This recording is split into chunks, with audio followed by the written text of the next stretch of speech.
नमस्कार दोस्तों, मैं कुलदीप सिंह आपका स्वागत करता हूं। आज हम बातचीत करेंगे वर्तमान छात्र आंदोलन के बाद के घटना विकास पर। निरंतर केंद्र सरकार के निर्देश पर विभिन्न राज्य पुलिस छात्र नेताओं को और आम छात्रों को टारगेट कर रही है। जिन विद्यार्थियों ने पिछले दिनों जंतर मंतर पर चले छात्र आंदोलन को लीड किया, आदरणीय श्री धर्मेंद्र प्रधान जी का इस्तीफा मांगा और जो निरंतर पेपर लीक के खिलाफ सड़कों पर उतरे, उन छात्र छात्राओं को टारगेट किया जा रहा है और उनको पुलिस उठाने के लिए उनके घरों पर, उनके एजुकेशन इंस्टीट्यूट पर छापे मार रही है। पिछले दिनों आपने देखा आईसी घोष जो student federation of India SFI की राष्ट्रीय सह सचिव हों, उनको गिरफ्तार करने के लिए पुलिस ने कोशिशें की और विभिन्न प्रांतों में भी ऐसे ही पुलिस एक दमन चक्कर चला रही है। इसी मुद्दे पर हम बातचीत करते हैं। आज हमारे बीच मौजूद हैं student federation of India SFI की राज्य की उपाध्यक्ष मधु और उनके साथी। नमस्कार जी। नमस्कार सर, आपका चैनल पर स्वागत है। बहुत बहुत धन्यवाद सर। तो आज जो ये घटना विकास हुआ है, जब आदरणीय धर्मेंद्र प्रधान जी ने इस्तीफा दिया है, समझौता हुआ छात्र प्रतिनिधियों सीजेपी के साथ सरकार का, और उसके बाद जो छात्र नेताओं को, आम छात्रों को टारगेट करके पुलिस उनको गिरफ्तार करना, मुकदमों में उलझाना, उनको लगातार दमन और पीड़ा देने का जो एक प्रयास है, इस पर आपकी क्या प्रतिक्रिया है? देखिए, ये चीज़ हम पहले भी आंदोलन के दौरान भी देख चुके हैं कि सरकार ने जो है वो बहुत ही ब्रूटली जो बिहेव था, चाहे दिल्ली पुलिस के द्वारा है या फिर वहाँ पे गुंडे वगैरह भेज के जो ब्रूटली बिहेव किया था, वो बहुत ही गलत था। उसके बावजूद भी जब सफल आंदोलन हमने किया, अपना जो आंदोलन है वो सफल रहा, लेकिन उसके बावजूद अब हम देख सकते हैं कि हर जगह पे जो छात्र नेता थे अलग अलग संगठनों से या फिर आम छात्र जो वहाँ पे एक चेहरा बने कर उस आंदोलन के अंदर, सरकार या फिर जो पुलिस है उनके ऊपर एक कार्रवाई कर रही है 0 FIR के तहत, या फिर मतलब ऐसे करके कि प्रधानमंत्री के खिलाफ कुछ गलत नारेबाजी की है, गलत बयानबाजी की है।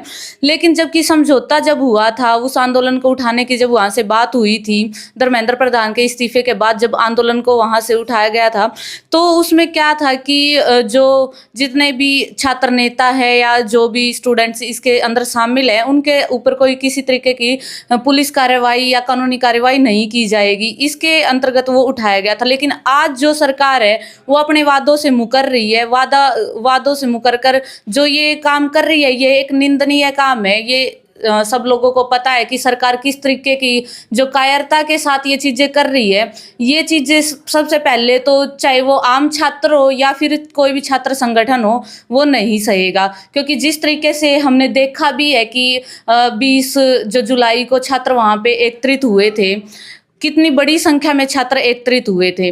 तो अगर सरकार अपनी इन जो घटनाओं से बाज नहीं आती है, इस तरीके की जो घटनाएं या इस तरीके के जो गलत काम सरकार अपना रही है, गलत जो नीतियां अपना रही है, अगर उनसे बाज नहीं आती है, तो एसएफआई नहीं, पूरे देश के अंदर जितने भी छात्र संगठन है मिलकर दोबारा से एक इससे भी बड़े आंदोलन की शुरुआत करेंगे। क्योंकि हमें पता है कि अभी तक सिर्फ धर्मेंद्र प्रधान का इस्तीफा हुआ है, सिस्टम सुधरा नहीं है। लड़ाई तो हमारी जारी रहेगी, लेकिन सरकार अगर इसी तरीके के हथकंडे जो अपनाती है, तो ये लड़ाई हम और ज़्यादा तेजी के साथ लड़ेंगे और दोबारा से छात्रों को सड़कों पर लेके आने का काम हम करेंगे। ये निरंतर जो पुलिस है या अर्धसैन्य बल हैं या पूरी सरकारी मशीनरीज है, वो इन छात्र छात्राओं को इस ढंग से डील कर रही है जैसे कोई ये क्रिमिनल हैं, अपराधी हैं, असामाजिक तत्व हैं। जो प्रशासन की डीलिंग का तरीका है वो भी कोई लोकतांत्रिक या कोई संवेदनशील नहीं नजर आता। इसका मूल कारण क्या मानते हैं आप? देखिए, सरकार जो है ना, वो एक तो मनुवादी सरकार है। ये RSS की जो पिछलग्गू वो सरकार है, और हम तो इनको मानते भी नहीं कि ये किसी तरीके की सरकार है। क्योंकि ये जब गोरे अंग्रेज चले गए थे, अब काले अंग्रेज सत्ता में बैठ गए हैं, वो अंग्रेजों वाली नीतियां ये लोग अपना रहे हैं। पहले तो ये देश को जात, धर्म और इन सब चीज़ों के नाम पे बांटते हैं, लेकिन जब ये सारी चीज़ें इनकी फेल हो जाती है, ये देखते हैं कि इन सब के बावजूद भी लोग इकट्ठा होकर हमारे खिलाफ जो संघर्ष कर रहे हैं, अपने अधिकारों के लिए लड़ रहे हैं, तो वो अलग अलग तरीके के हथकंडे अपना रहे हैं। चाहे वो मार पिटाई का हो, लाठी चार्ज का हो, या फिर गिरफ्तारियों का हो। तो इस तरीके के हथकंडे जो है वो नहीं चलेंगे।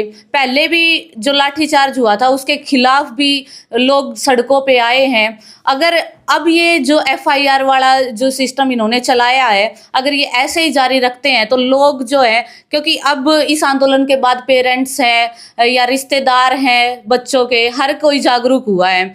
तो अगर ये बाज नहीं आते हैं तो वो सारे लोग सड़कों के ऊपर होंगे और सरकार को उखाड़ने का काम जो करेंगे। हमारे चैनल के माध्यम से आप कोई अपील करना चाहते हो? मैं सरकार से यही अपील करूंगी, या तो सरकार अपनी इन कामों से बाज आ जाए। अमित शाह जो है वो अपनी जो पावर का है वो गलत इस्तेमाल ना करे। अगर ऐसा ही चलता रहा तो 2029 सॉरी जब भी अगले चुनाव होंगे उसमें जो सरकार ये कहती है कि हमें 2047 तक रहना है, 2047 की तो बात अलग है। अगर आप बाज नहीं आते तो हम आपके इस चुनाव तक भी आपकी सरकार को नहीं चलने देंगे। आम जनता से कोई अपील करना चाहते हो? आम जनता से यही अपील है, एक तो जो लोग ये हो रहा है कि इन लोगों के ऊपर मुकदमे बन रहे हैं वो डरे ना। जो SFI छात्र संगठन वो पहले भी आपके साथ था, अभी भी आपके साथ है और हमेशा आपके साथ खड़ा रहेगा। और जो आम जनता है, जो माँ बाप है, उनसे मैं यही अपील करना चाहूँगी कि अपने बच्चों का साथ दें और जो लोग हैं वो एकजुट होकर रहे। सरकार से डरने की हमें कोई ज़रूरत नहीं है। ये सरकार हमने वोट देकर अपने लिए चुनी थी, ना कि हम सरकार के लिए। सरकार हमारी नौकर है, हम सरकार के नौकर नहीं है। तो आपने समय दिया मधु जी, आप सबका धन्यवाद। हमारी सभी दर्शकों से भी अनुरोध है कि वो जब भी उनके आसपास किसी विद्यार्थी को पुलिस गिरफ्तार करने के लिए आए, उठाने के लिए आए, उन पुलिस के कर्मचारियों से, अफसरों से ये पूछें कि आप ये किस नियम के तहत कर रहे हैं, किस अधिकार के तहत कर रहे हैं। अपने घरों से बाहर निकलें और आवाज़ उठाएं। सवाल उठाना भारतीय प्रजातंत्र की रक्षा के लिए ज़रूरी है और एक अच्छे नागरिक होने का, जागरूक नागरिक होने का भी परिचय दें। और सभी दर्शकों से अनुरोध है कि वो कमेंट सेक्शन में जाकर अपनी प्रतिक्रिया ज़रूर दें। आप सबका बहुत बहुत शुक्रिया।